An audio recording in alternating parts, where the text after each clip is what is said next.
Blabber going to use the health trade to take the dragon. Wow, we look for a possible roam on that Sejuani. And I really like C9 going for the Drake here. They recognize that EG doesn't have a mid laner that can do a whole lot about it right now. Fudge, however, could be in trouble. Nice disengage, but will it be enough? Horn, there it is. First blood over to JoJo. Really heads-up play by JoJo there, knowing with the pressure that Jensen got, he's going to go for the objective in the bot lane, and then so he scoots up. Resulted in no kill. It's always been wards everywhere. Good job tracking the jungler, shutting down any potential there. As there comes your Yuumi ulti. Twitch Yuumi! They get the kill before the 2v2 is a 2v3. Berserker's still gonna die, so it'll be a 1-for-1. But C9 get it with one less man, and that means they can send their forces top to get a kill on Impact 2. Yeah, nice trade on the top side as well. You saw them working down the initial trade by Fudge, trying to get on top of him, held the ultimate there. Jensen has been playing aggressively. He's been playing so well into JoJo. They want to see if they can punish that. Jensen using the first W, now R2. Follow-up coming in from JoJo as Evil Geniuses kill off Jensen. Nicely done. They wait for the distortion, and they find their mark. Bottom side, the Yuumi ulti opens up as Berserker walks away. That's a pretty big ulti. The benefit of how straightforward a Champion Vi is. This is why it's gaining popularity. All these impacts him alone time. To Kobe's point. Oh! He missed it! No, I was about to say, get the other turret plate right before it dropped. He was bonking as hard as he could. Couldn't get that turret plate down in time. Sometimes you can't bonk hard enough, but Impact may just be the one getting bonked now. Fudge finds the ulti. He's staying in front of him so he can't charge away. Heartbreaker playmaker. Blabber's in there and they get the kill. Oh no, Impact, he tried to greed out for the turret plate, doesn't get it, and then chased down the lane and killed. Not just the ultimate. Oh man, meanwhile, Jensen just gets clobbered in mid lane. Love to see it. Vi actually just as a champion, the most kind of kinetic feeling of any champion design. The punches feel so visceral with it. Right in there, even on LeBlanc with that passive punch. Oh, they're going full in for the dive. Inspired's hitting the turret, but instead Impact's just going straight after the enemy champion. This is a mess. What on earth is going on? There we go. Turret finally dies. EG's bringing in some more help. Okay, a little bit further. There it is. I was worried for Impact there for a second. That turret was warming up. I mean, it took a lot to get down. They eventually finished off the turret. Left JoJo wrapping around from the side. The horn sounds off. Berserker under pressure. He flashes away, but Inspired's got the kill. JoJo's back in the middle, and Blabber can't get any sort of a reset. Jensen goes back over the wall, and C9 collapsed. That's what you heard Blabber talking about. You're even with them, and then they slam a team fight. Evil Geniuses strike again, the 5v5, and it was a huge flank from JoJo around the bottom, right onto the Twitch. Just wants to pick up the wave. There's nobody else around here from PG to try to make any sort of a play here. Maybe he can interrupt the back. Jensen's going to step a little bit further forward. As soon as JoJo sees the sweep, he knows he has to step out because the jig is up. No Drake for 2 minutes still, so we're still going to see some plays kind of all over the place here. As Jensen sticks around, Inspired jumps up, and they're just ready to go. Inspired's not afraid to face check this. He knows he won't be 100-0'd by the Cloud9 mid laner. Immediately pops the ulti. That's going to force Jensen to reset position. There it is. Everfrost into Charm. It's too easy. You can circumvent not having good mechanics by playing champions that don't need them. And then if you're somebody like Inspired who does have good mechanics, it's even better. Berserker was hiding. Oh no, Impact. I don't think you're getting away from this one, buddy. This is just going to be a little yak. In a minute. Any second now. It'll be fine. They're going to good angles and make sure the Twitch does not get to open up on them and just instantly shred some of the damage dealers with EG. Cloud9 still sitting on a 1,000 gold lead overall. Inspired charging up the queue. Danny gets jumped on though.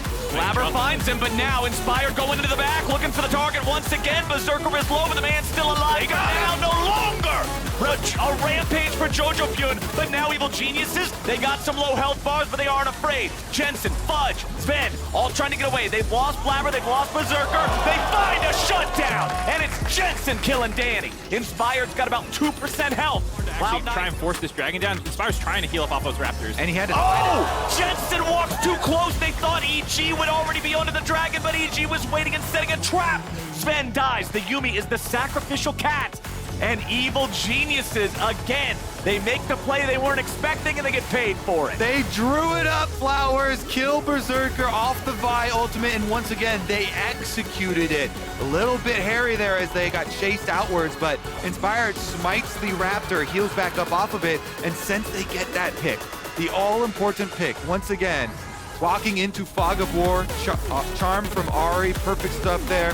They don't even need to have the smite for the dragon, and Evil Geniuses even up that dragon count. We've been talking a lot about this game from the Berserker perspective as the playmaker, but this is such a good fight for Danny with how many resources are kind of thrown at him here. Huge spell shield there to make sure that the distortion damage does not blow him up, and still being able to walk forward and try and contribute in this team fight. You know, not playing scared just because he's low, getting a lot of auto attacks on the Blabber there, Fudge as well. He's not the focal point a lot of the time in this comp, but you can see how many resources C9 had to spend to kill Danny just at the very tail end of this fight, making it look like C9 might have had an opportunity to find this play, but just EG heads up, taking control of this vision, and then making sure that they think, oh, we're on the dragon, just stack on top of this brush. Yeah. Walking in, straight line, dangerous. They think they're already on it, like you said, and Jojo doesn't even wait for him to get close to the brush. This is smart because Jensen would have started to zigzag, but flashes to close the distance and make sure he gets that pick. The important part is, Jojo, they had the sweeper running there from Sven, and so as they're walking in, as soon as you see the outer red line of that sweeper touch the pixel brush that would have revealed... Yuumi on top of him! Killer's Edge! Time to start building damage. You're the carry now, Fudge.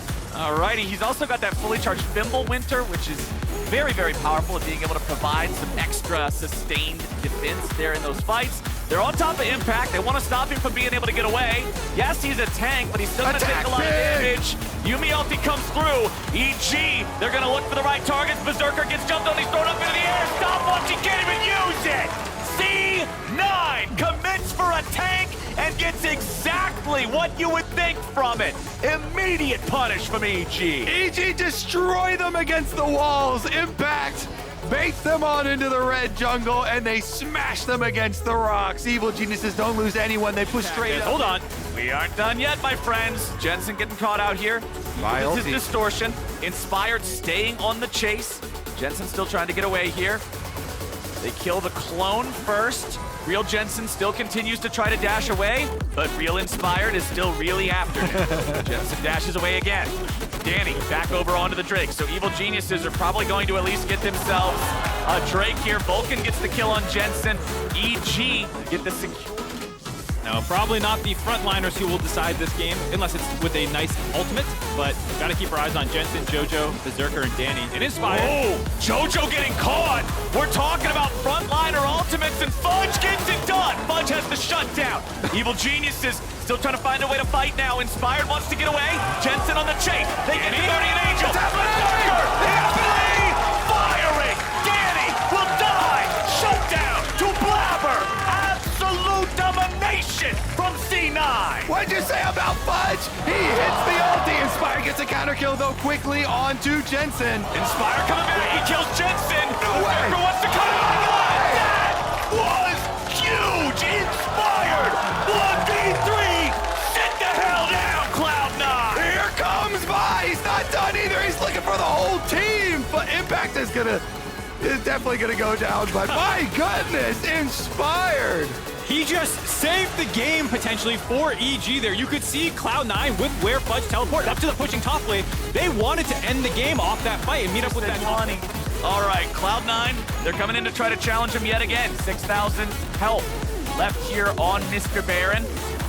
EG don't want to take it down any lower. They don't want to risk a 50-50 YOLO flip here. Super Minion gonna get closer and closer. The pressure mounting. These minions towards that exposed inhibitor. They're onto the exposed inhibitor now.